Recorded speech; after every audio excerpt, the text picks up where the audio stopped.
You know, there's not a lot of things that are more difficult than watching someone that you love very much be sick and to suffer and to go through things.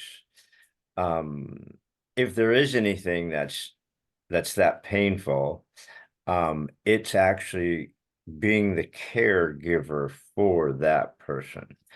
And not only watching someone that you love go through the shit, but actually being intimately involved in their caretaking and caregiving. So, on today's episode of Grief Pie, we're going to talk about, for the first episode, we'll probably have more of these. We're going to talk about being a caregiver, caretaker, or whatever they call it now. So, as always, Welcome to the Grief Pie podcast. This is a show where we motivate and inspire men to share their grief one bite at a time. Thanks for tuning in and adding your voice and stories so that we can all heal and find joy together. Now, please welcome your hosts, Gary Scott and James Rafter. my main man, my partner in crime, and his other partner in crime, Finnegan, Mr. James Rafter, JR. I've said this before on other podcasts, and I'm just going to say it again real quick. There isn't anyone that I know of who had a more challenging caregiving experience than you did because of how hands-on everything you had to be compared to myself and others. So, are you up to sharing a little bit of that with us? What's that like, and what advice you can give to our brothers and sisters out there? Yeah, so this is really close to my heart. This is one of those things I never expected to get into this space, right? No one expects to get into this space. Um, but it's becoming more and more prevalent, especially as dementia hits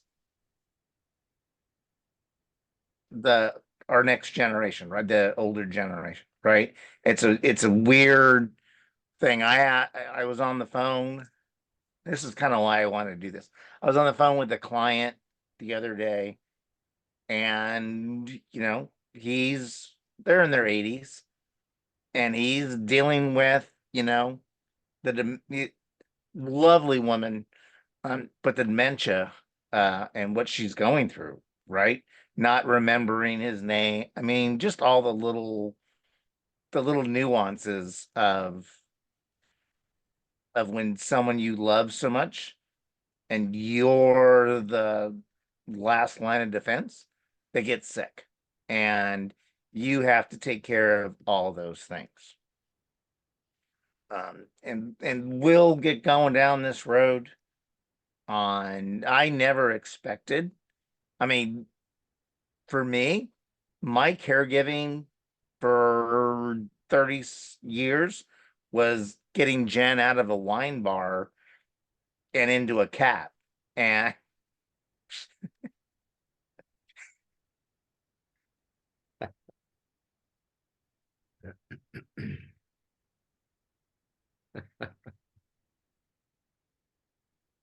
that's what I thought caregiving was. Uh, and then you get into someone gets really, really, really sick, and they don't get sick overnight, right? It's a progression. And so caregiving is always a progression, right? You go through so many levels of what you're doing. And I would love anyone that is going through caregiving to give me a call. Not that I'm an expert, but I have a PhD in butt wiping and chopping up pills and all the crazy things. Because you remember we would talk about this. Jen had so many pills that she would have to take, but she wouldn't swallow pills, right? So you know what a mortar pestle is, right? The little crunchy thing. So I'd have to crunch up all her pills and then put it in a juice drink, cranberry juice. So she thought it was a vodka cranberry and a straw so that she could take her pills that way. And then people would come over and want to help cook. And I'm like, yeah, you can't use that mortar and pestle. That's got fentanyl and all kind of crap in it, right? Um, so there's so many levels of caregiving, and and not even, and we're gonna get into some other things.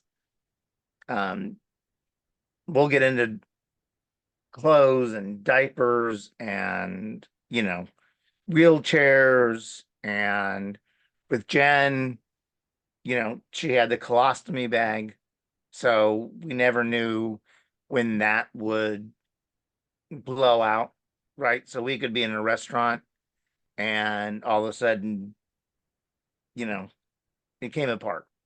So, you know, we're in an outback and she's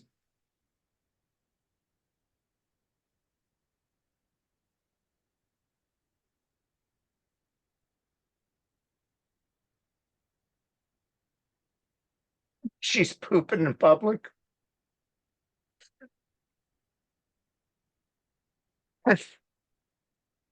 You can't get mad, right?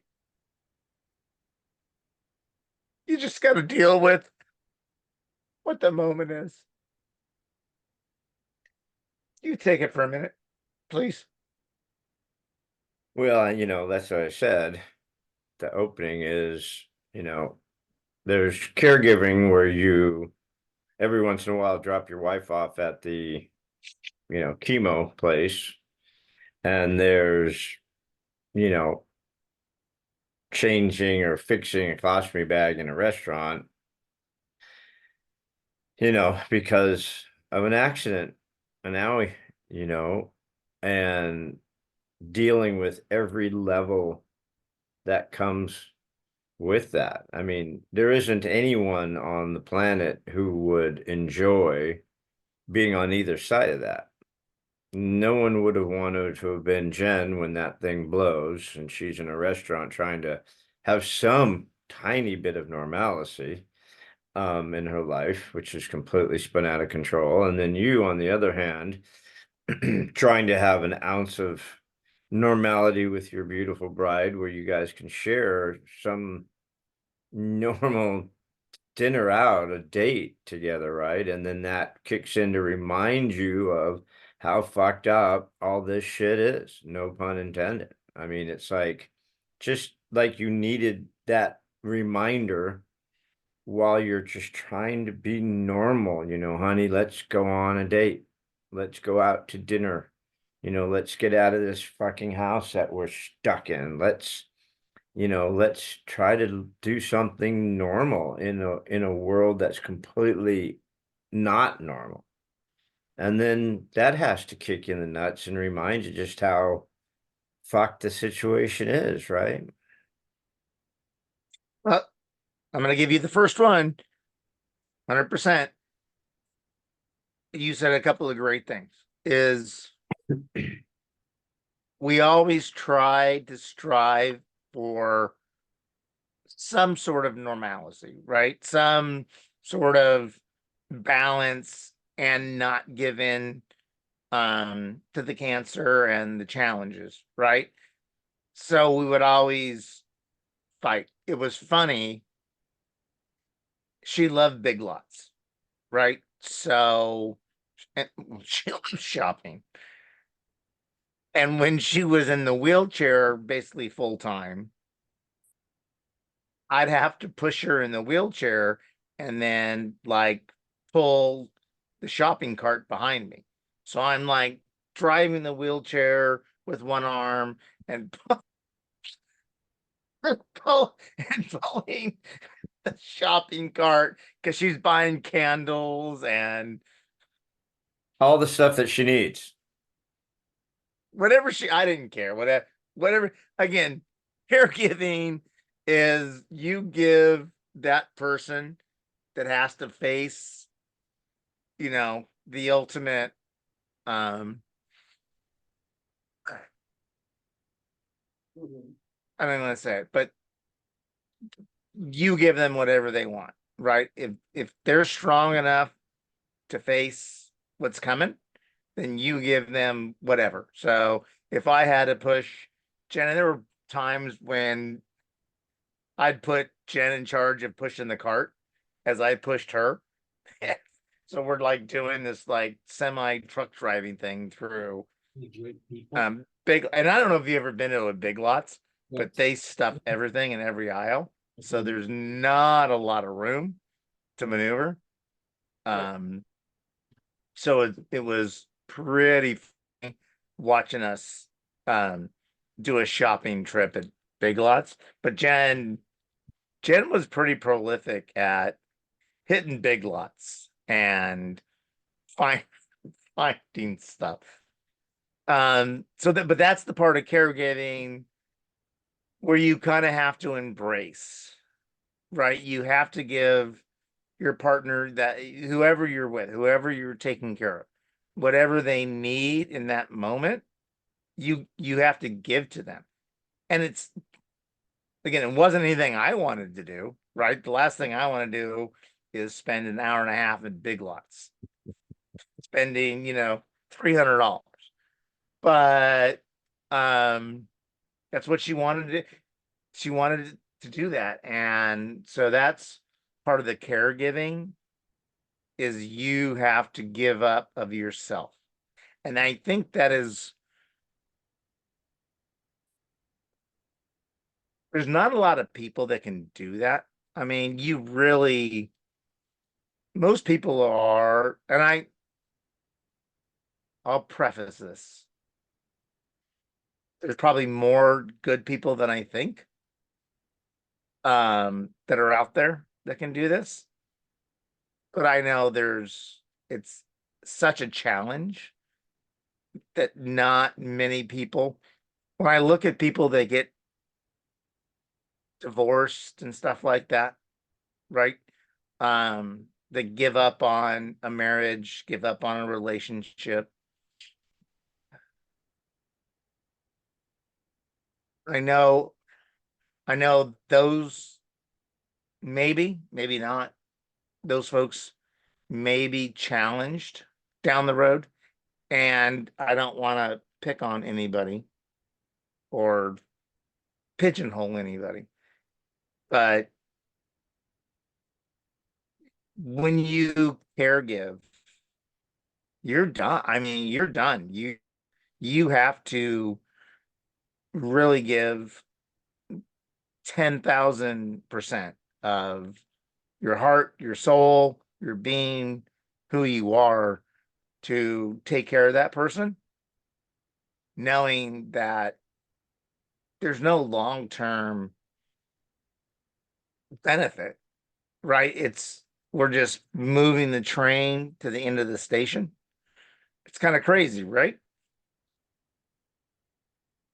It's more than crazy. Um, I'm in and I know you're in a number of them. I'm in a Facebook group for my cancer. And the people who have the same cancer I have share what's working, what's not working, who lived, who died, who did we lose this week, and but a lot of caregivers, caretakers, and whatever the hell we call us, are on there. And so I, of course, can commiserate with the caregivers also, because I've walked a mile in their moccasins besides having the cancer myself. So a lot of my interaction is with the caregivers, not with the other people who had my similar cancer. And I'll tell you what, so many of us get to our breaking point, and I say so many of us because you and I are part of that bond, that sorority, that fraternity, whatever the hell you want to call it, club, um, of doing what we did. Again, yours was much more difficult than mine. I know some of the folks I'm friends with in that group, have similar craziness. I know that when my current wife's mother-in-law was dying, and we took her into our home, and my wife kind of dumped her on me and went scuba diving because that's what she does. Because Thank you. not everyone can take it, right? Not everyone can Yeah, be, no, it's and yeah. she's not built to be a caregiver. Like I told her when I found out I had cancer, I said, we need a divorce because you physically, mentally, and emotionally are not going to be able to handle this, right? I don't know what I have, but if it's anywhere near what April had, or God forbid Jen had, this is not, you leave now, right? Yeah. Anyways, I got, but her mother-in-law was with us, and like you said, there's nothing like wiping the butt of a 77-year-old, 300-pound woman because she can't lift herself off the paper, and just the constant getting up in the middle of the night, to help them to the bathroom or to get them their pills or things like that. But something that you said, and the story is so cute about you guys going through that store, is that, April used to sneak McDonald's as if we didn't know, right? So her ideas was the three meals was, hamburger, fries, and a Coke. That was the three staples of her diet. Probably she got stomach cancer. So sometimes I'd bust her and find a bag, in the car. Hey, is that a used McDonald's? It's an old one. I swear it's not new. But when she got sick, it was like, fuck it, man. You can have a Big Mac breakfast, lunch, and dinner, right? Right? It's like what you said. It's like give them what they want Yeah. because they're not getting out of this. And why fight it, right? Why make it miserable for these people we love? Just give them what they want. Yes, that's really right. As we again, we're not professionals. We've only gone through this, right? And we're just we're just giving advice from our history, what we've gone through. Yeah, so Jen's was the number 7 at McDonald's, right? So we'd finished chemo or whatever. So What's on the number 7? 2 baby cheeseburgers, fries, and a drink. And we would That's drive home. that Yeah, was we would number drive 2. back. Yeah, we would drive back from chemo or radiation in San Diego to Oceanside. And by the time we were doing that, we're in traffic. So it was an hour and a half in traffic. And that was her thing. And I am whatever. Let's go. Give me a number 7 now.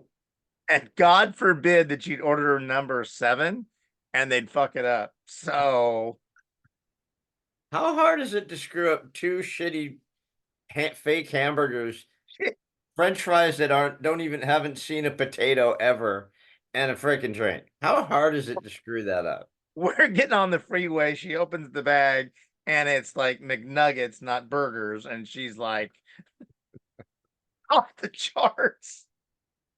She's like the 10-year-old that didn't get the Happy Meal, that didn't get the right toy in the Happy Meal.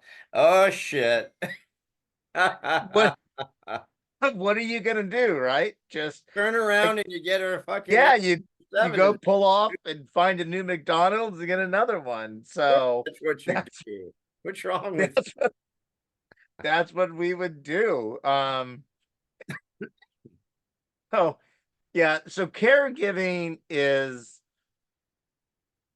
it's an amazingly challenging um vocation. Um I I think about it every day.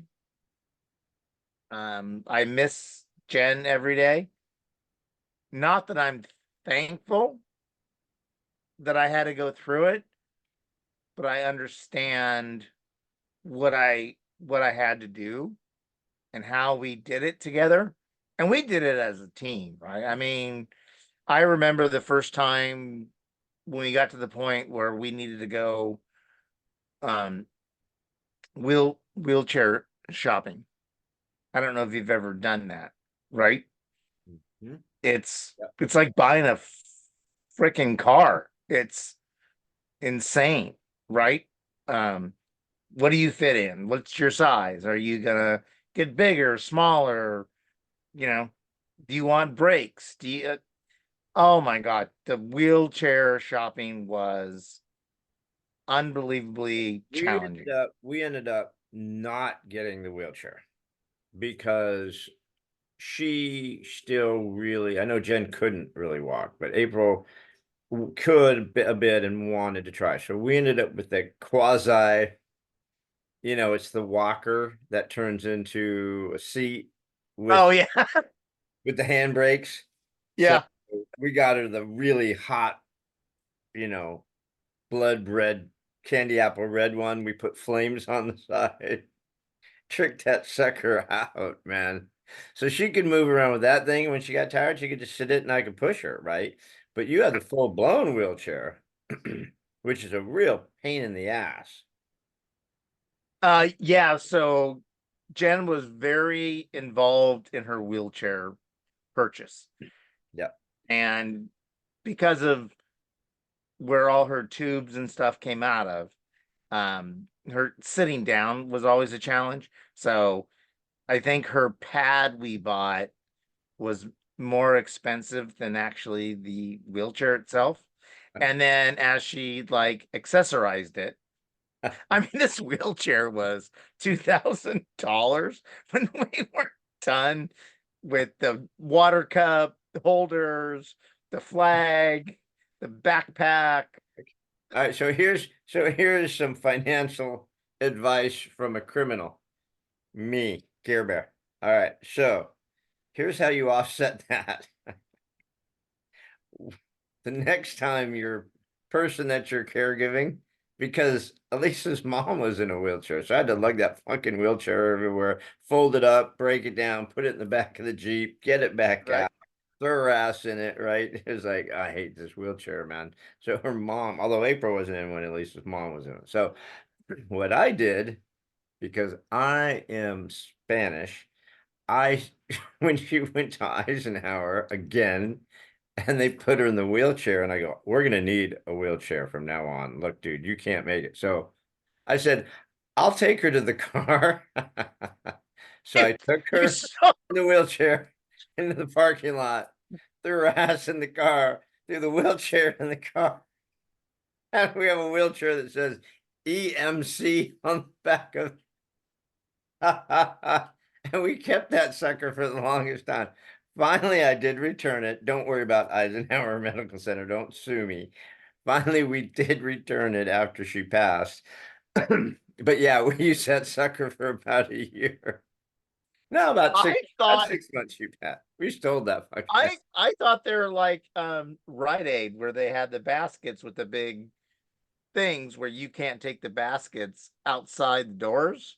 I mean, Dude, I can do they that's funny. No, we wheeled that sucker out. So I'm on my way to the car. I didn't initially think of stealing it until we got to the car. I'm like, wait a minute. How am I going to get her ass out of the car once we get to the house? I can't carry this woman. She's 800 fucking pounds and she's in a moo. I can't carry her. So I'll just borrow the wheelchair.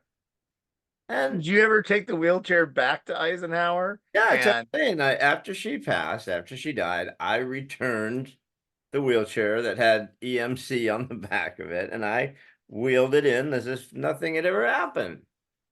No one ever asked me, "Hey, that's been missing for 6 months." I'm like, right, no one's take. no, Well, it no, is Eisenhower, and no no one takes. tiene nada aquí. I got no nothing. No, I just They put lose words in. patience every day, so they Yeah. just miss them. They're So in that's the a little financial tip to people instead of dropping $2,000 like Mr. Big over there on a wheelchair, you just steal it.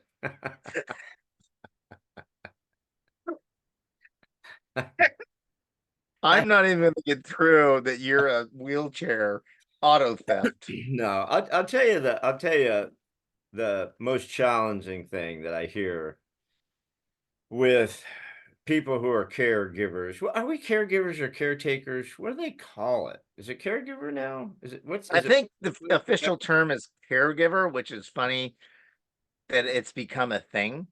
It wasn't anything like when my mom went through cancer, in 94, right? Yeah. There was no, hey, you guys are caregiver. We didn't have a definition of what we had to do to take care of my mom because she Yeah. wanted to die at home. Did they have And hospice back then? pardon? Did they have hospice back then? Not like we do now. Now it was no, and that was the thing is I'm we rented the La Quinta house out and moved into an apartment in Brea. So I was down the street. Jen hated that, which is now very ironic, right? But um and my brothers and sisters and I just took turns, you know, hanging out and taking care of my mom for the 18 months before, you know, she passed. But she wanted to die at home, right? So kind of the same thing. But no one defined it as caregiving. We were just, oh, our mom's dying and someone needs to take care of her, Yeah. right? Yeah, some go fast and some go slow. Yep. Jen went slow. April went a little faster. April lasted like 18 months. Jen lasted what, couple years? Second time? Yeah, I was thinking about it today, prepping for this. Yeah, by the time it got really bad, it was what, 2.5 years Yeah. of That's a long, long time. So one of the things I hear from a lot of the caregivers who reach out to me is just something we all kind of go through. Maybe you didn't. But it's just like, just go. I love you. I'm so sorry you're going through this, but I can't watch you in this anymore, right? And it's like it's one of the most painful feelings in the world, and it's one of the most honest feelings in the world. You know that there's not an end game to this anyways, but to watch them go through it and what happens to them, sometimes you go, God, babe, just go, just God, take her, right? I hear that from almost everyone that I talk to about being a caregiver. we talked about this a little bit in our episode, the last breath, right? Or the final breath, right? Where we you and I were both in one way or another with the gals as they died, right? But those final weeks, and Jen would not give up. I mean, her hospice team was like, what the hell is wrong with her? She should be dead. Just I wouldn't, mules that have taken less fentanyl. she just wouldn't freaking give up. And yeah, and I did this with my mom again years and years ago. Is you just and it's and I've talked to a therapist about it, right? And it's an honest emotion that, and I've talked to my kids about it, right? As we were going through it um in the final weeks with Jen, is that it's okay to pray for them to go. It's a hard thing to say, right? I mean, you feel like it's selfish, but it it's it's not. It's not that you want to be done with the caregiving, but you want them to be done with the suffering and whatever's going on in their brain. I to this day, and I don't even want to think about it. It's one of those things that make me throw up some days. And I hate thinking about it, is what she thought about in those last weeks and days, right? Knowing what was coming, um, knowing, and again, I was in the Marine Corps. I went through boot camp. I lost friends. Um, I was trained to learn how to die. And I know it's a weird thing, right? But when you go through the military, you're trained, unless you're in the Navy, but you're trained how to learn how. I mean, Dude, you can't the throw our first thing, brothers and sisters under the bus like that. It's the Air Force that's a bunch of wussies. I'm but the sorry, first thing we learned in boot Zach. I'm camp only was kidding. That's my son Zach back there. He's a badass. No, the Air Force. right. No, he's learned how to die. So that's the big thing, right? Is the first week of boot camp is this is how you die, right? You're gonna die at some point. You may die, and here you go. But as a caregiver, it's hard. It was hard, and I never wanted to get into that moment of feeling what she was feeling. I just wanted to take care of her. Um, get to the next day, and I was lucky we were able to do quite a few things. Again, I'm fortunate. I have a good job. Um, I have resources, so we were able to give her an amazing last 6 months. So, um, those memories are just crazy good, and not just for me as the caregiver, but for the kids, right? Um, people that loved her, all that kind of stuff. Him. Um, Geez Louise, dude. There's so much that goes into caregiving that isn't just popping pills and changing diapers and bed sheets, right? Yeah. It's I on that note about the passing and people just going, God, I love you, but just go. This pain, the suffering, what you're going through is just so immense. It's no longer human. I mean, it's no longer, I remember April being so conscientious of her body towards the end because of what everything had done to it, the surgery, the chemo, the weight loss, right? And she just felt like a creature. She didn't even feel like a woman, she didn't feel like a human. It was so tough as a caregiver to keep reminding her that she was a beautiful woman, keep reminding her that, she's still there. All of that April is still there. You're still a woman. You're still beautiful. You're still, don't let this exterior crap get you down. We have enough stuff on our plate. But but as you see it deteriorate, I mean, like Jen, holy cow, you just, you want at some point for it to end. And I read a really wonderful book, and just the name is completely skipping my mind right now, but it's written by the rabbi who is actually, I think, the rabbi for the biggest congregation or temple or whatever you call them in Los Angeles. God, I can't oh, remember the name of the book. Anyways, and so he wrote a book about dying, and because a lot of people, I don't know if it's a Jewish religious thing or just people who maybe call their priest and do the same thing, is like, I don't want to die until you tell me it's okay. And so he sat at, 2,000 bedsides listening to people that he had known over the years at his church, his temple, whatever, who he now was at their bedside, and they were asking him, Rabbi, can I please go? I just want to go. And that's really tough, man. That's really tough. The book is beautiful. God, I have to get it and post it on our website.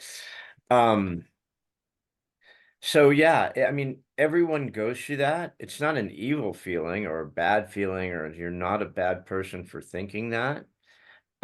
Because like Jen and April, it's too damn tough, man. Right? You're just not going. I'm pulling the It, plug, right? You're freaking not going. We ran out of fentanyl. We had to go back to the border as they're bringing them across some more fentanyl because we're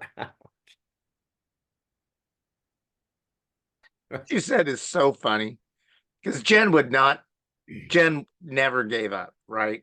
It's, and that was the hard part is that if she's not giving up, right, you can't give up. Yep, yep. As a caregiver, you really have to know your audience, right? Who you're taking care of. Um, and if they're not willing to give up, and again, Jen's got a colostomy bag, she's got a tube in her butt, she's got, all kind of crap going on. One day, she's anemic, the next day, you know, she's anorexic. It's it was never anything easy, but she found a way to make each day fun for her. Again, it did include shopping and a lot of time at Bailey. Well, we already discussed it. There's 17 Amazon drivers that are now out of work since Yeah, Jen passed away. but so as a caregiver, we really have to be patient and kind, Huh. right? And we have to get out of our own skin and give up who we are and who we want to be, right? Or expected to be is But probably it's a better. but it's so tough because like Jen, April just fought to the end. I mean, even the nurses, even though we didn't get the countdown, we didn't know she was passing. It was kind of unexpected, even how sick she was. So I was still pissed we never got the countdown. We've talked about that enough. But even that day, I mean, that night, Sunday night, she's planning for her radiation treatment for the brain. The next morning, and everyone's like, take the day, back off a little bit, right? Stop all the crap. You just take a little break from the chemo, take a break from this radiation, just take a fucking break, right? It's like, no, no, no, no. We're scheduled 8 o'clock. You got to be here, blah, blah, blah. And she's tough, but I'll tell you one thing that you just said that is, oh man, probably one of the top three, probably most challenging things besides watching your person suffer is patience. Man, do you Yeah. lose patience because not only are you exhausted, not only are you emotionally drained, not only is everything going to hell in a handbasket, your finances, your jobs, your life, your family, your significant other, whatever. Not only is everything going to shit in the world, and you're trying to be the person to keep it all together and care for your person, but then on top of that, they're fucking mean.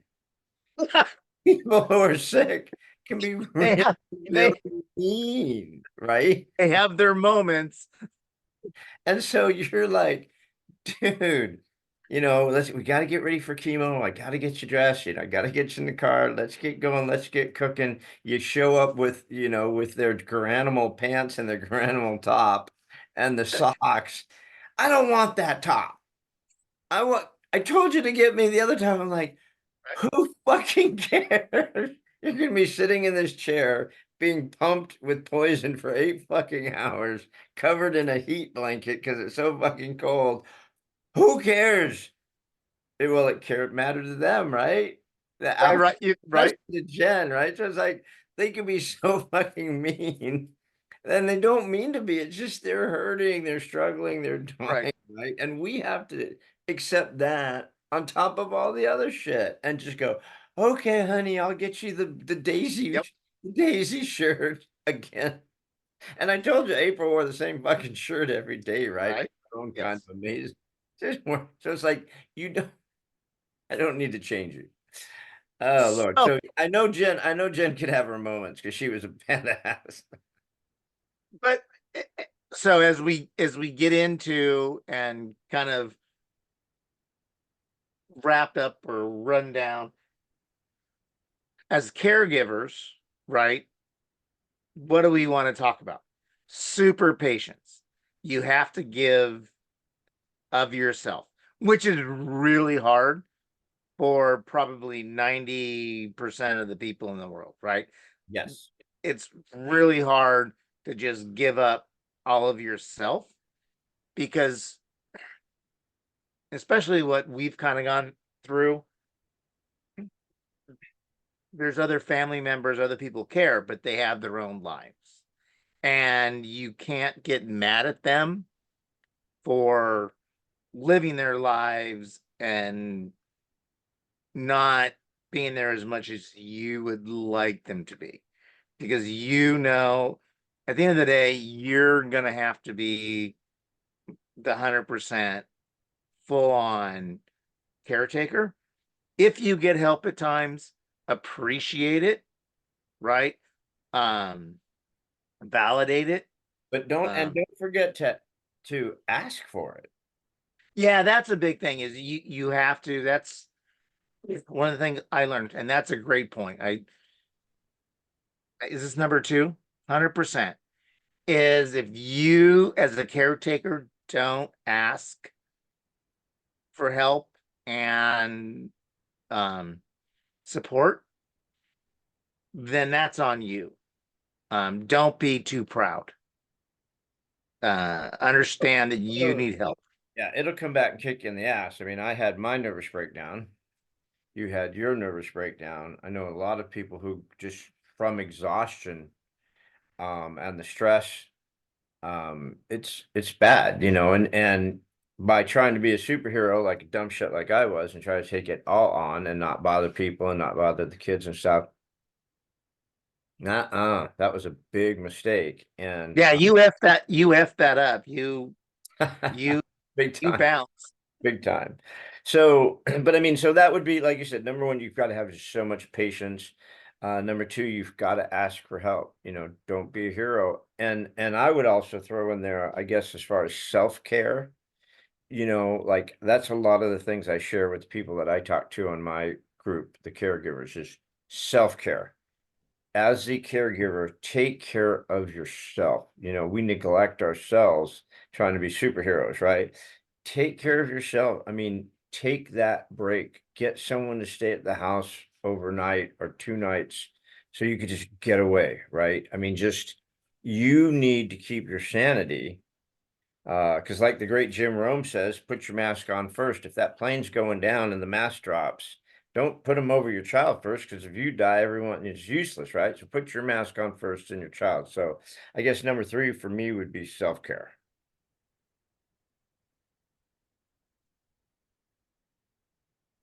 100% is you can't be a good caregiver if you haven't taken care of yourself.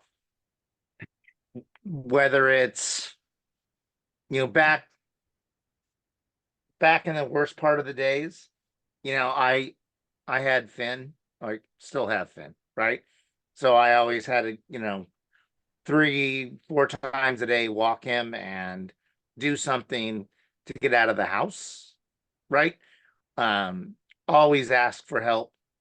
Um, if when we were living in the apartment, go to the pool here, Oceanside, go to the beach. Always found a little bit of time to get myself in a place, you know. And I was lucky my brother would come down, we'd go fishing, you know, um, here on the shore. Uh, but you have to do that.